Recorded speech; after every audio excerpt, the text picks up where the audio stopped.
Assalamualaikum warahmatullahi wabarakatuh. Rio Hotspot Lover, selamat datang kembali di Rio Hotspot Channel. Di round 3 kualifikasi Piala Dunia 2026 zona Asia, Shin Tae-yong jadi pelatih asal Korea Selatan kedua yang membuat timnya ada di round 3 ini. Selain Shin Tae-yong ada nama Hong Myun-bo di timnas Korea Selatan. Nah, sekarang kita lihat aja ada siapa aja sih pelatih di round 3 ini dan apa sih pencapaian di Piala Dunia. Yang pertama ada Amir Galenoy di timnas Iran asal Iran. Dia ini baru kali ini membawa sebuah negara ke round 3 kualifikasi Piala Dunia. Yang kedua ada Tintin Marquez di timnas Qatar asal Spanyol. Dia pun baru kali ini ya membawa sebuah negara ke round 3 kualifikasi Piala Dunia. Prestasi terbaik Tintin yakni juara Piala Asia U23 bersama Qatar.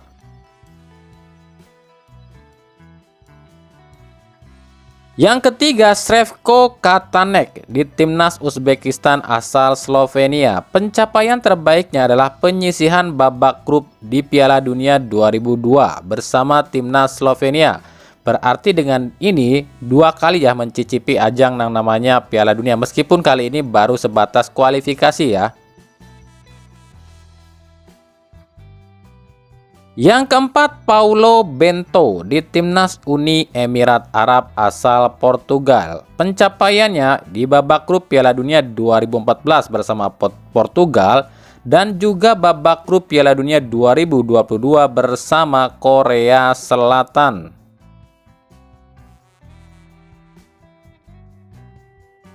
Yang kelima ada Maxim Lisistin di timnas Kyrgyzstan asal Rusia. Ini pun baru pertama kali ya bawa sebuah negara lolos ke round 3 kualifikasi Piala Dunia.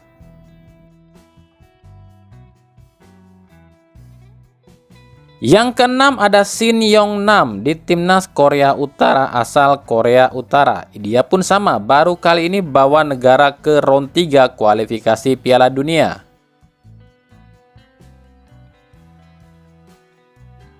Yang ketujuh ada Hong Myun-bo di timnas Korea Selatan asal Korea Selatan. Dia ini pernah membawa timnas Korea Selatan lolos ke Piala Dunia 2014 ya dan sampai babak grup. Dan juga kali ini lolos ke round 3 kualifikasi Piala Dunia 2006 ya bersama timnas Korea Selatan.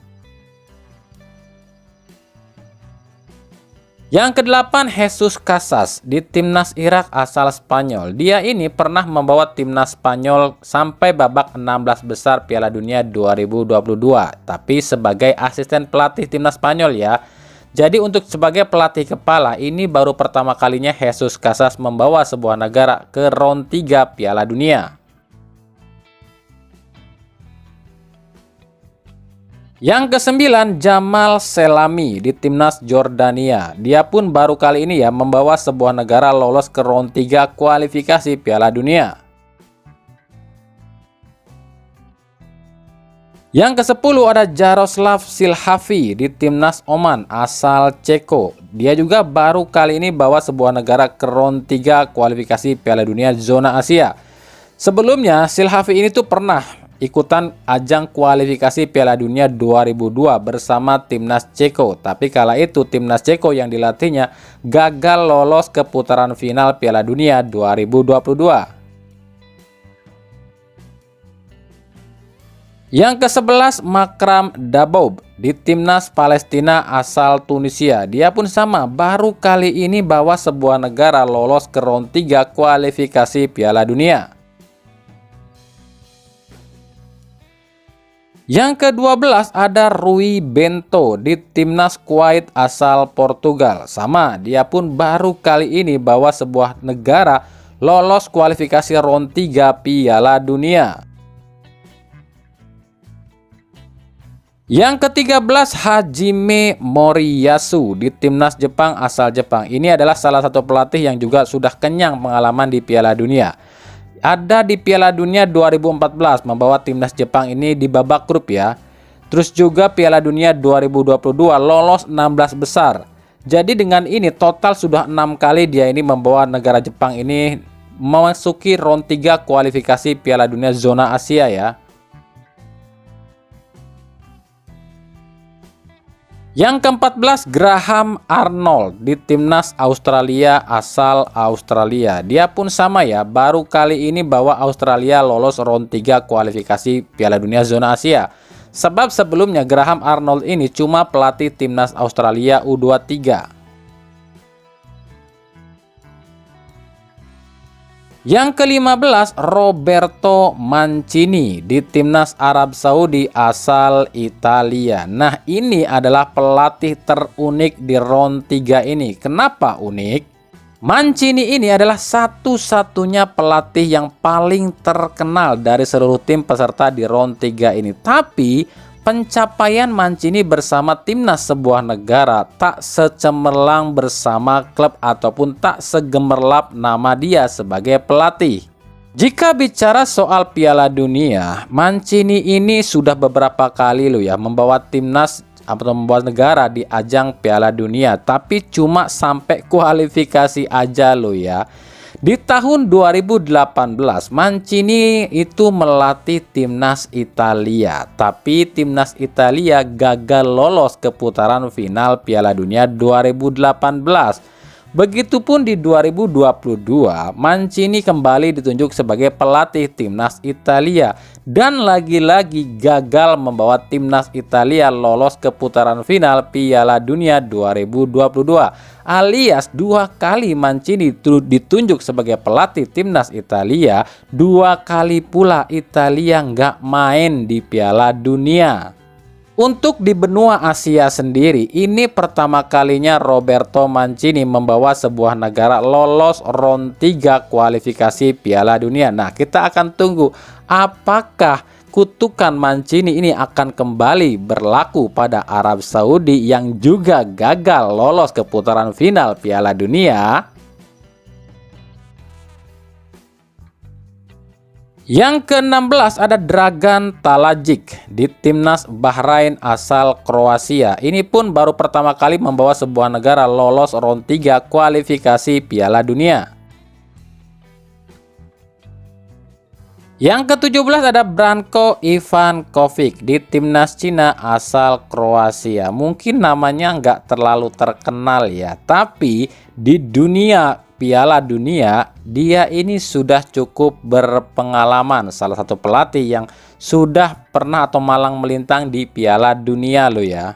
2 kali Branko ini membawa timnas Kroasia lolos putaran final Piala Dunia. Bersama timnas Iran 3 kali sudah Branko ini jalani round 3 kualifikasi Piala Dunia, dan salah satunya mampu membawa Iran lolos ke putaran final Piala Dunia 2022 sebelum akhirnya pindah ke timnas Oman. Tapi sayang di timnas Oman dia cuma sampai babak atau round 2 aja sebelum akhirnya dibeli ataupun digaet oleh timnas Cina dan lolos ke round 3. Dan yang ke-18 tentu saja Sintayong di timnas Indonesia asal Korea Selatan. Inilah pelatih tersukses di round 3 kualifikasi Piala Dunia zona Asia.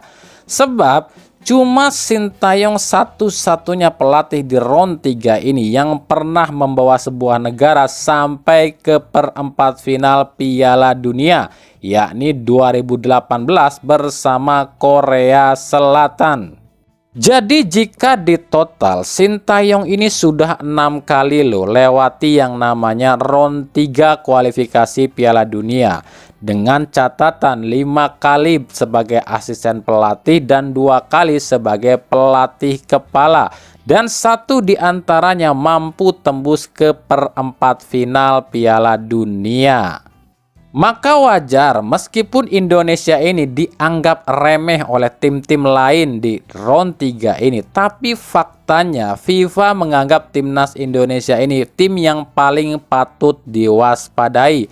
Sebab faktanya pelatih timnas Indonesia saat ini adalah pelatih satu-satunya yang paling banyak jalani kualifikasi Piala Dunia.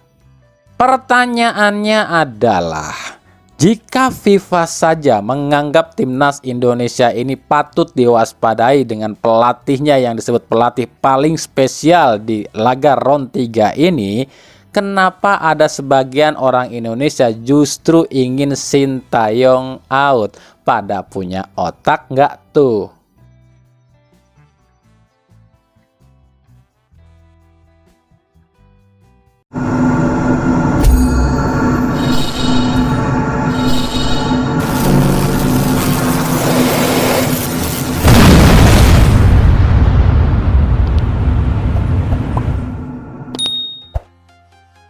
Oke, kita akan bicara sedikit soal Piala Presiden nih. Jika sesuai rencana atau jadi ya, Piala Presiden ini digelar 19 Juli ini dan diikuti oleh 8 klub, yakni Persib, PSM, Persis Solo, Borneo FC, Madura, Arema, Persija, dan Bali United.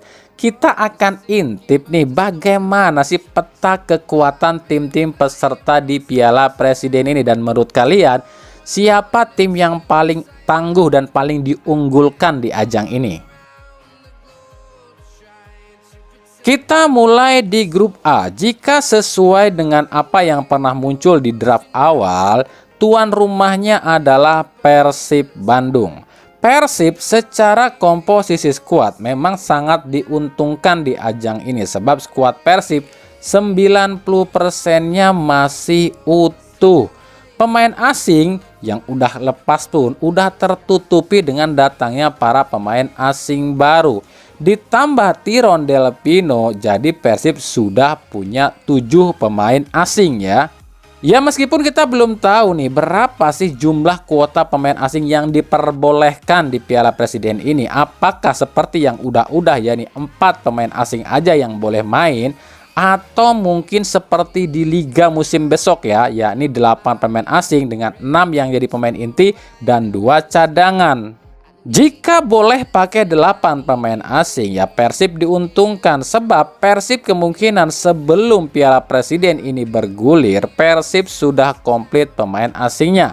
Karena saat ini ada 1 pemain asing yang tengah menuju proses untuk segera diumumkan. Siapa ya? Tunggu aja kok. Jadi untuk di ajang ini sebenarnya Persib di grup A ini ya, salah satu tim yang diunggulkan ya.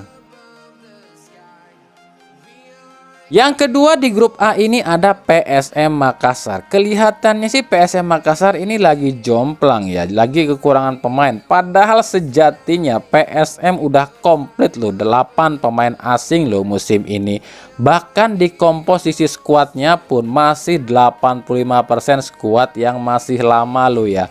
Jadi tim ini juga nggak bisa dianggap remeh di ajang ini. Yang ketiga Persis Solo. Sejauh ini Persis Solo baru punya 3 pemain asing, yakni Musa Sidibe, Soyamamoto, dan Karim Rossi. Skuad Persis Solo pun ini baru 65% ya. Tapi jangan khawatir, Persis Solo ini udah punya calon pemain-pemain asing yang akan segera diumumkan, dan kemungkinan ya pada saat Piala Presiden, para pemain ini mungkin sudah bisa bergabung, sebab di Piala Presiden ini nggak ada batasan yang namanya untuk pendaftaran pemain. Jadi di Piala Presiden ini seperti yang udah-udah, pendaftaran pemain itu cuma berlaku saat akan pertandingan saja. Jadi setiap tim boleh bongkar pasang pemain lo ya di Piala Presiden ini. Tim yang keempat di grup A ini adalah Borneo FC. Ini adalah tim yang salah satu tim ya yang paling siap dan paling ngotot ingin adanya Piala Presiden. Bahkan Borneo FC lah tim yang pertama kali mengajukan yang namanya Piala Presiden. Waduh, ini sih kayaknya mereka ini ingin balas dendam kali ya, gara-gara gagal di Championship Series kali ya. Mereka mungkin masih berpikir kami lah yang layak jadi juara Liga 1 sebab kami juara regular series gitu kali ya.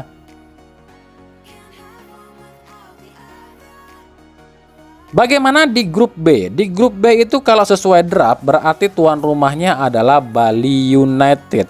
Bali United sejauh ini baru punya 5 pemain asing, yakni Maringga, Elias Dola, Brandon Wilson, dan juga Mitsuru Maruoka serta Privat Embarga.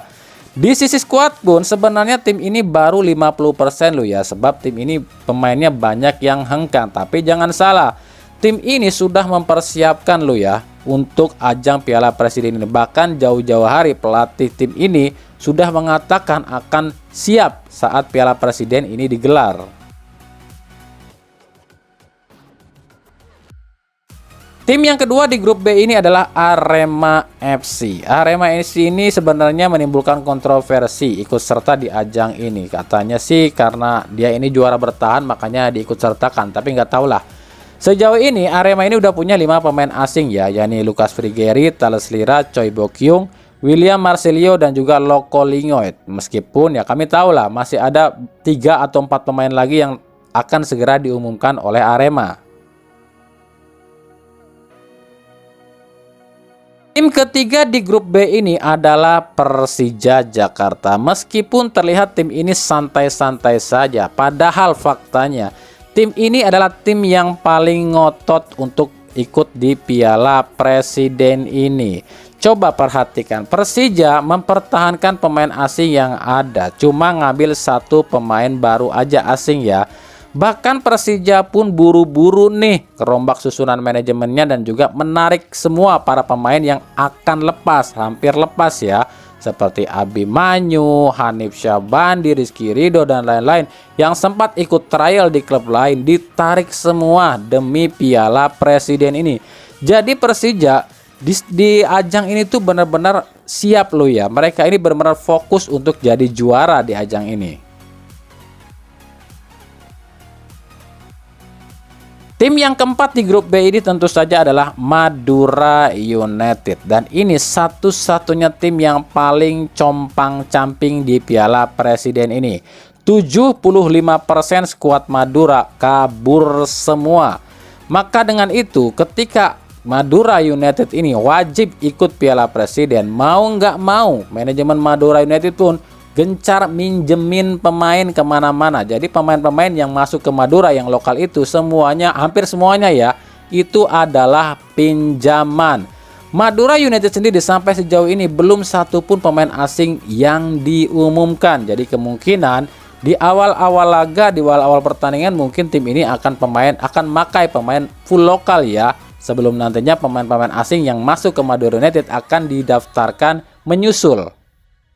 Nah, dengan sedikit kisi-kisi yang kami berikan tadi, menurut kalian siapa yang akan bersinar di ajang turnamen ini? Apakah Arema akan mampu mempertahankan gelar juaranya seperti yang pernah diraih di edisi terakhir, atau justru sang juara Liga 1 Persib Bandung yang akan merebut kembali trofi ini seperti yang 2015 silam?